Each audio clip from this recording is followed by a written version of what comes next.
Minasyaitonirrajim. Bismillahirrahmanirrahim. Assalamualaikum warahmatullahi wabarakatuh.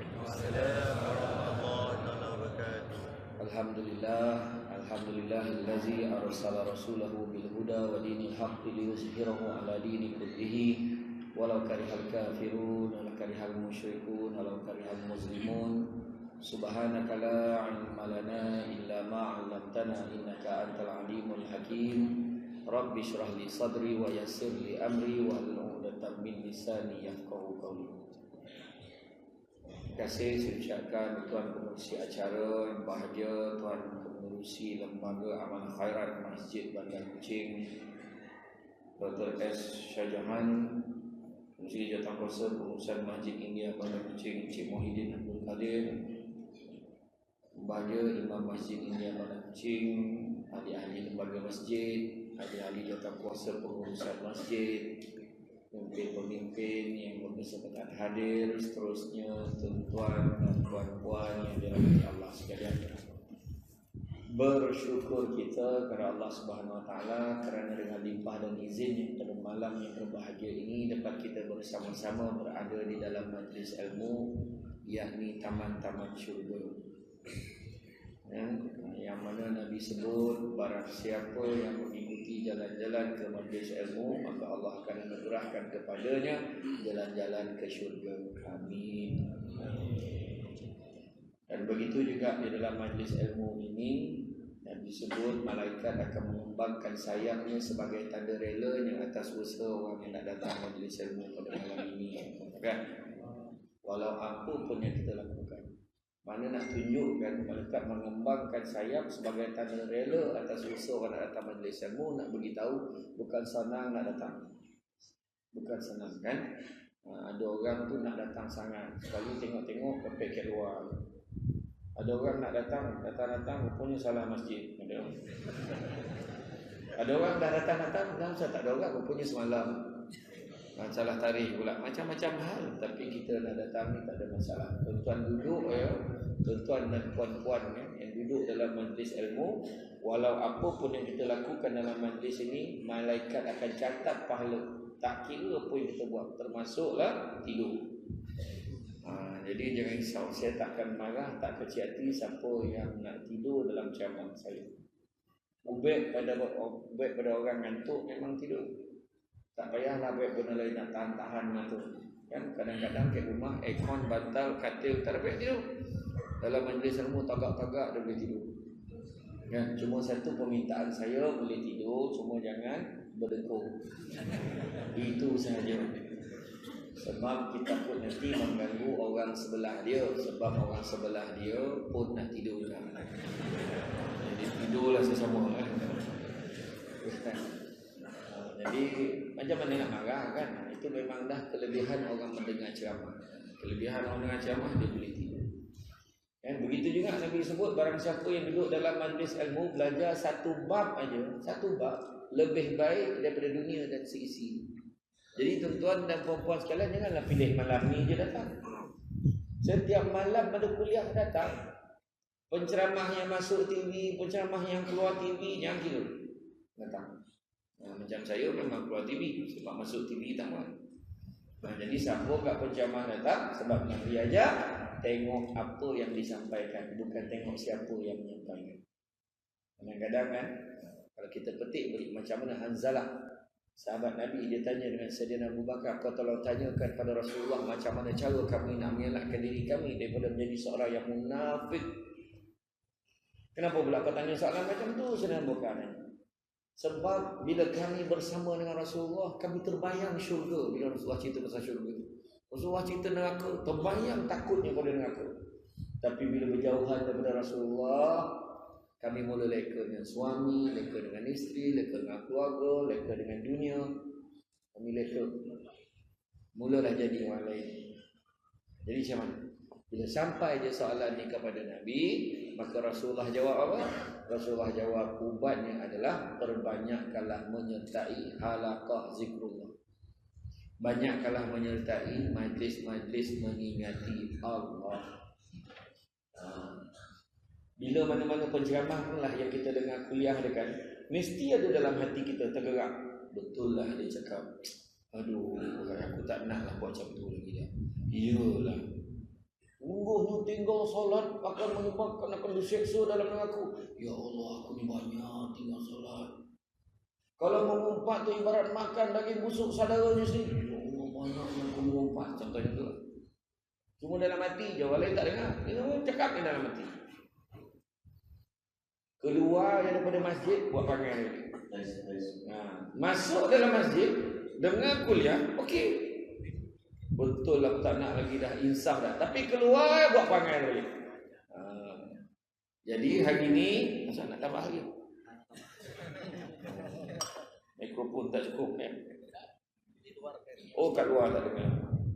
Di mana kena mula beli semula? Bismillahirrahmanirrahim. Start beli semula. Ambil Rabi Jamaah nak cik ulang. Jadi kali ni kita punya tajuk yang telah dipilih oleh Jawatankuasa setelah bermesyuarat berminggu-minggu. Tajuk yang dipilih adalah rezeki yang berkat, keluarga tenang. Betul? Betul ke tidak? Hidup tenang. Hidup tenang ke keluarga tenang? Hidup tenang. Rezeki berkat, hidup tenang. Tajuk tu jelas. Ni okey lah. Saya pernah ceramah di Shah Alam. Tajuk dia esok biarlah rahsia. Tajuk macam kan, esok biarlah rahsia. Tapi jujur ni, saya pun tanya lah HJK tu, you all nak saya buat macam mana tajuk ni? Pandai-pandai lah Ustaz. Dah kau yang pilih tajuk tu, semua pandai-pandai. Macam ni tak apalah, rezeki berkat, hidup tenang. Okey. Bila sebut tentang rezeki, kan rezeki. Manusia ni selalu sebut 3 perkara tapi gemar buat 3 perkara. Sebut 3 yang biasa lazim sebut dekat orang biar orang dengar ada 3. Tapi 3 perbuatan dia pula berbeza dengan apa yang dia cakap.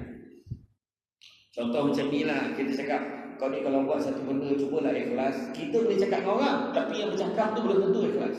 Betul. Kan? Ayat yang paling power masyarakat kita sebut, aku ni ikhlas tolong dia, tapi dia terima kasih pun tidak, langsung tak ikhlas. Nampak? Dah nak kau sebut kau ikhlas, kau sebut pula orang tu tak terima kasih. Maksud ikhlas itu sendiri adalah membuat sesuatu kebaikan kepada manusia yang lain, kepada orang lain, tanpa mengharapkan balasan, termasuklah terima kasih pun dia tak harapkan. Sebab dia yakin Allah yang akan balas. Itu saja. Kan? Itu sebab ada orang cakap, di mana orang yang bukan Islam, yang daripada lahir bukan Islam, macam mana dia buat kebaikan, takkan tak dapat apa-apa. Macam tu soalan dia tadi. Contoh macam kita cakap, kita lahir dulu dalam Islam, keluarga Islam, ataupun ada yang dapat hidayah pada remaja pun dapat Islam. Macam Abang Adam Kori, baru 8 tahun dapat iman Islam. Abang Adam Kori nampak 8 tahun, dalam tempoh 8 tahun dia dah berjaya mengislamkan 17 orang lagi sahabat-sahabat dia. Kita yang 50 tahun ni seorang pun tak dapat. Seorang pun tak dapat. Ya. Jadi orang tanya soalan dulu, Habis mana? Takkan dia buat kebaikan dan dia tak dapat? Jawapan dapat. Orang yang tidak beriman kepada Allah, buat baik pun dapat, tetapi Allah dah balas atas dunia lagi. So akhirat jangan banyak cerita. Kita jangan mengeluh, kenapalah aku susah hidup, macam-macam dah kebaikan buat, sembahyang sudah, apa sudah, tapi susah hidup. Menyesal, yakin perkampungan akhirat lebih dekat. Okey, 3 manusia sebut 3 perkara tapi buat 3. Apa dia? Pertama, manusia selalu sebut dia hamba Allah. Dia selalu sebut dia hamba Allah, tapi dia gemar buat benda yang Allah tak suka. Nampak? Ini nak cerita berkat. Yang kedua, manusia selalu sebut rezeki datang daripada Allah, tapi bila diuji dengan susah sikit, dia mula mengaba-aba cari manusia yang nak tolong dia. Aduh, bila kita dulu ada seorang kontraktor, orang kaya, kan? Dia selalu bagi kita penumpang ni, banyak belanja kita makan, banyak tolong kita bagi, tiba-tiba dia susah. Macam mana kita ni? Dia dah susah, siapa nak tolong kita sekarang ni? Patutnya kau fikir macam mana nak tolong yang susah. Yang fikir nyawa dia.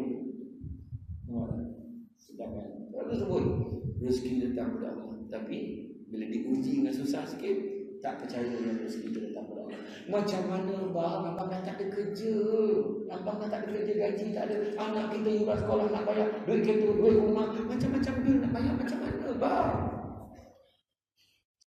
Kebetulan memang jemaah Masjid India Bandar Kucing. Dia punya sayang. Allah dah tulis rezeki abang setakat kat kerja lama setakat semalam. Percayalah, esok abang akan mula cari kerja lain. Doa, mudah-mudahan ada rezeki tempat lain. Rezeki datang daripada Allah. Lagipun bukankah duit simpanan saya masih ada lagi? Yang ujungnya macam ni.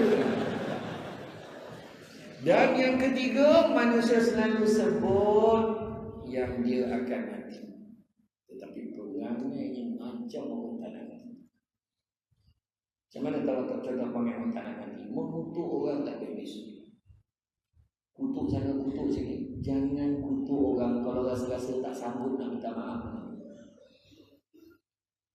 Itu kutuk macam-macam. Yang fitnah jangan cakap. Ribah lagi kita ribah dan fitnah. Itu panjang huraian itu, tapi seronok tadi tu. Maknanya kena panggil sekali. Malam ni tak sempat tadi. Tapi ribah ni lebih kurang bercakap sesuatu tentang seseorang. Barangkali orang yang mendengar itu tidak suka bila mendengar. Itu ribah dosa. Contoh ada seorang perempuan Badui datang jumpa Nabi, dia cerita-cerita masalah. Lepas tu Nabi bagi jawapan, dia pun balik. Kemudian Aisyah datang. Ya Rasulullah, kecilnya perempuan itu. Dia sebut kecilnya. Nabi datang, ketahuilah isteriku, sesungguhnya kau sedang membuat ribah. Kita pun kita tak cakap. Kau tengoklah baju dengan seluar ni tak kena. Kau tengok kereta buruk. Kau tengok kopi ada kapang. Kapang ni kotor hanya 9 jam. Kau tengok kasut koyak-koyak. Kau tengok duit banyak tapi kedekut pun tak bawa kereta macam tu lah. Dia semua ada dia kritik orang. Tadi saya lalu tadi. Bahkan saya tak kenal. Orang perempuan saya, tapi saya dah maafkan siap-siap. Saya lalu tadi kan, sampai belakang. Tinggi. Salah saya tinggi. Yang seorang tu lagi, dalam TV nampak gemuk. Oh ajar. Tapi saya maafkan. Terus salah. Antara lah rezeki Allah bagi kita. Berkat pula. Apa maksud barakah? Berkat apa maksud berkat? Barakah ini maksudnya pondok Ustaz Kazim. Al-Barakah. Berkat pula orang Johor, orang Jawa pergi bungkus bawa balik berkat. Berkat ini yang kita dalam konteks yang kita nak cerita hari ini, keberkatan itu adalah kebaikan-kebaikan yang Allah berikan kepada kita dalam kehidupan kita, walaupun sedikit tetapi berkembang. Contoh, kita ada duit tak nak banyak sangat, kita bagi anak kita belanja 50 sen misalnya contoh. Anak kita pun pandai makan sikit, dia bawa air kosong dari rumah. Siang tak dia simpan, dia tak pungut pun, masukkan tabung sikit, kemudian masuk sedekah sikit. Lepas tu pandai pula, tengok kita sikit tapi dia pandai. Dah lah pandai jadi pengawas pula. Dah lah pandai jadi pengawas. Banyak pula menang pertandingan untuk sekolah. Ya Allah, bantu. Contoh berkat, tengoklah yang dia semua. Yang ni, yang remaja lewat yang datang masjid tu. Orang-orang lama lah, cuba tanya dulu. Punya sorry nak membesarkan anak.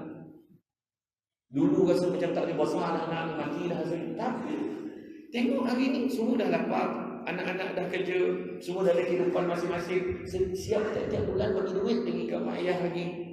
Nampak? Anak-anak berjaya dengan bidang masing-masing. Allah kata macam baru semalam anak kita hantar pergi sekolah, rupanya hari ni dah mula berjasa pula pada kita. Anak tu berkat dah. Yang tak berkat ada macam-macam.